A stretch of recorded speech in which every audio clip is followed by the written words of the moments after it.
Assalamualaikum warahmatullahi wabarakatuh. Selamat datang para peserta MPLS 2020 di SMP Al-Fadlu.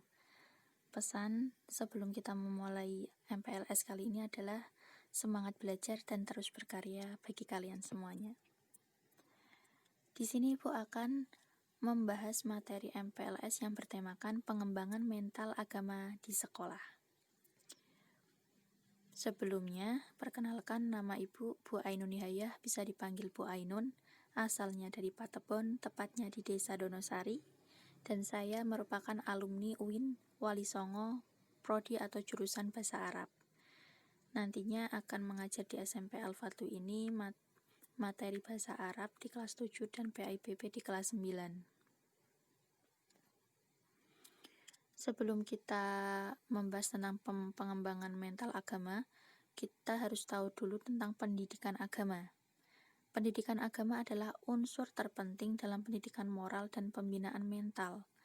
Pendidikan moral yang paling baik sebenarnya terdapat dalam agama, karena nilai-nilai moral yang dapat dipatuhi dengan kesadaran sendiri dan penghayatan tinggi tanpa ada unsur paksaan dari luar, datangnya dari keyakinan beragama.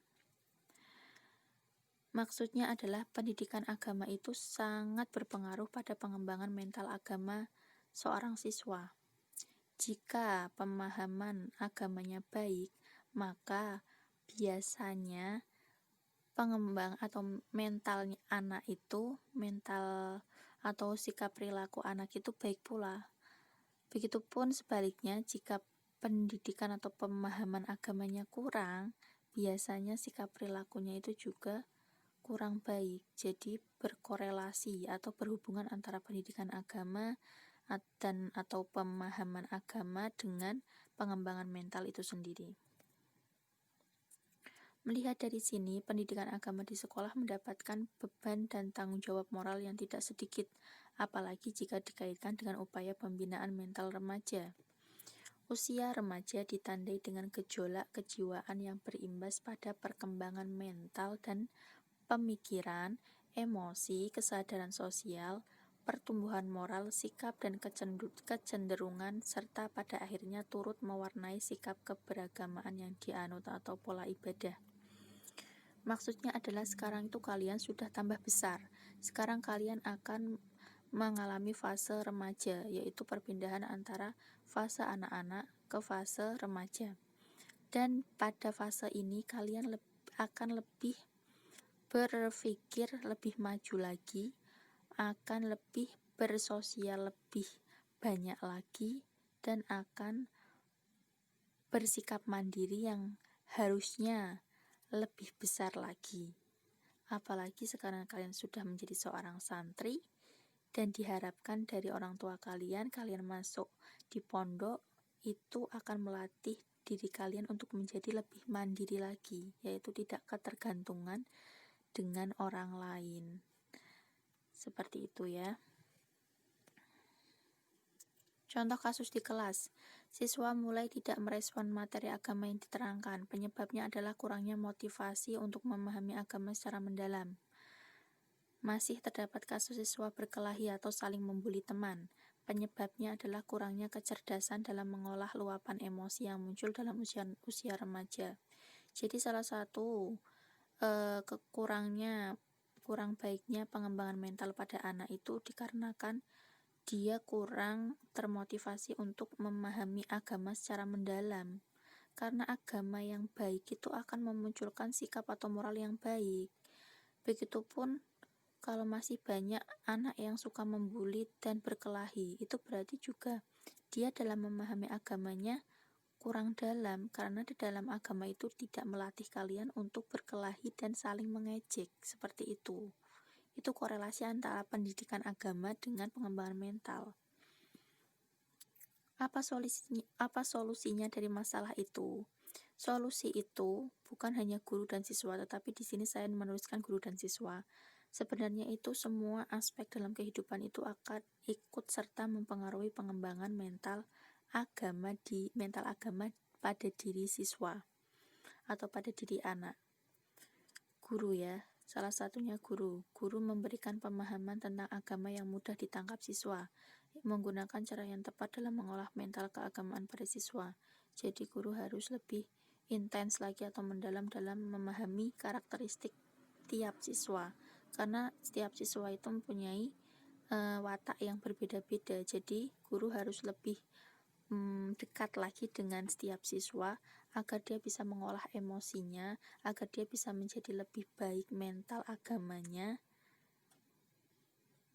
karena setiap anak itu unik dan setiap anak itu berpeluang untuk menjadi yang lebih baik lagi, tidak terkecuali.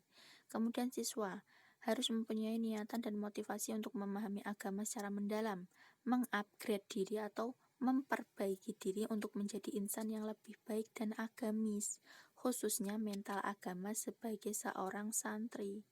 Jadi siswa harus mempunyai niatan untuk memahami agama secara mendalam. Bukan hanya stop sampai di SD saja, tetapi kalian harus terus mencari ilmu sampai mati. Karena tolabul ilmi minal mahdi ilal lahdi. Menuntut ilmu itu dari lahir sampai ke liang lahat. Jadi kalian harus terus semangat dalam mencari ilmu, apalagi ilmu agama. Kemudian memperbaiki diri, karena kalian sekarang sudah menjadi seorang santri. Jadi kalian harus tata keramanya, sikapnya itu harus lebih baik dari sebelumnya, harus lebih sopan. Jika kalian sama saja dengan siswa yang tidak mondok, jadi apa bedanya antara santri dengan yang lainnya? Jadi kalian harus mempunyai nilai yang plus, nilai yang lebih unggul dari yang lainnya, seperti itu. Unsur yang membangun mental agama siswa. Ada 4 unsur. Yang pertama unsur keluarga. Kalau keluarganya baik, itu biasanya juga anaknya akan baik. Kalau keluarganya dari broken home, biasanya akan berpengaruh pada anak juga yang kurang baik. Namun, itu semua adalah sebuah kemungkinan. Kemudian 2, unsur lingkungan masyarakat. Jika masyarakatnya baik, biasanya akan berpengaruh pada moral anak baik pula. Begitupun sebaliknya. Kemudian kebijakan pemerintah. Kebijakan pemerintah khususnya pada pendidikan moral ya, atau pendidikan mental harus lebih diperhatikan lagi supaya anak-anak itu bisa menjadi lebih baik, karena nantinya anak yang akan menjadi pemimpin di masa depan. Kemudian unsur sekolah. Jadi sekolah juga turut serta mempengaruhi mental seorang siswa atau anak. Jika lingkungan sekolahnya baik, juga akan membentuk pribadi anak yang lebih baik lagi, atau membentuk moral yang lebih beradab lagi. Namun itu semua adalah semua kemungkinan, dan itu akan kembali pada diri kalian masing-masing. Jika kalian tidak mau mempunyai niatan yang lebih baik untuk menjadi insan yang lebih baik lagi, maka itu semua akan percuma. Jadi yang pertama kali akan mempengaruhi mental kalian sendiri itu adalah diri kalian sendiri, dan yang lainnya akan mengikuti, seperti itu.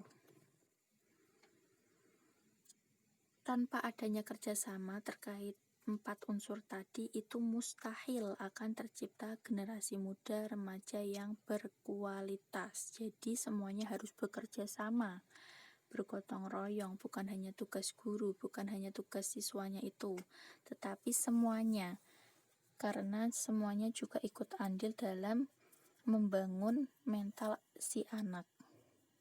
Jika semuanya bekerja sama dengan baik dan siswanya pun ingin maju, maka di Indonesia ini atau bangsa ini akan melahirkan mental-mental agama pada seorang individu yang berkualitas nantinya.